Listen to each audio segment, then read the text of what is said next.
There are various types of precipitation that fall from clouds, and I'm sure that living here in Connecticut, you've experienced probably every single one of them. So rain is rain, right? Rain is liquid drops that fall. To be rain, it has to start as liquid at the cloud and continues to be liquid all the way down. Snow is sort of the opposite. Snow starts at the cloud as solid, as ice, and remains solid all the way down. Hail is kind of an interesting mixture of the two of them. You like my well-drawn cloud? Hey, I can actually draw something. So here we have a cloud. It's colder above the cloud than it is below the cloud. So let's imagine a raindrop falling from that cloud. But this is in a severe thunderstorm. So we have very strong updraft winds.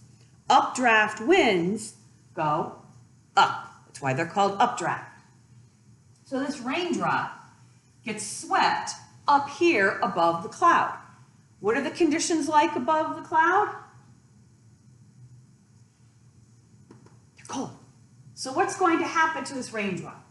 Well, obviously it's going to freeze. And then it's going to fall down through the cloud, and it's going to pick up more water. And so it's going to get bigger. And then it falls down through the cloud. The updraft wind carries it back up here. It freezes again. Falls back down through the cloud, picks up more water, gets larger. Rinse, wash, cycle, repeat, repeat, repeat. Gets bigger and bigger and bigger until finally it's so heavy that it falls to the ground as a hailstone. And we can actually tell how many times that poor little raindrop slash ice ball has circulated by sort of like counting the tree rings. You slice it open, you can see how many layers there are. So that's hail. Hail is found in severe thunderstorms. Now, there are two different kinds of winter precipitation that I'm sure you all just love: sleet and freezing rain. There are some similarities, but there is one important difference between them. So, both sleet and freezing rain are based on something called a temperature inversion. Remember before I had it colder and warmer? In a temperature inversion, that is inverted, that's flipped. So it's colder down here near the surface and warmer up here near the cloud.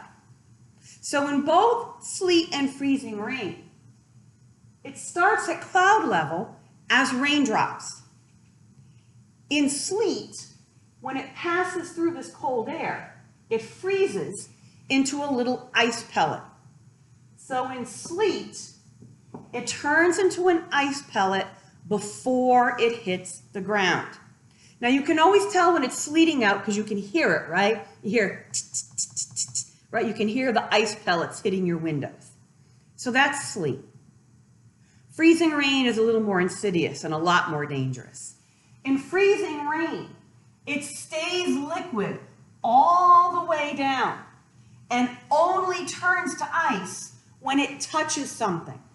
So you look out your window and you're like, oh, I see raindrops, no problem. You walk outside, you take that first step, and you fall over because your front step is a sheet of ice. That's freezing rain. It freezes on contact. It stays liquid until it hits the ground, or your windshield, or the power lines, or anything else. So freezing rain is incredibly dangerous. But both freezing rain and sleet come from the same phenomenon, temperature inversions.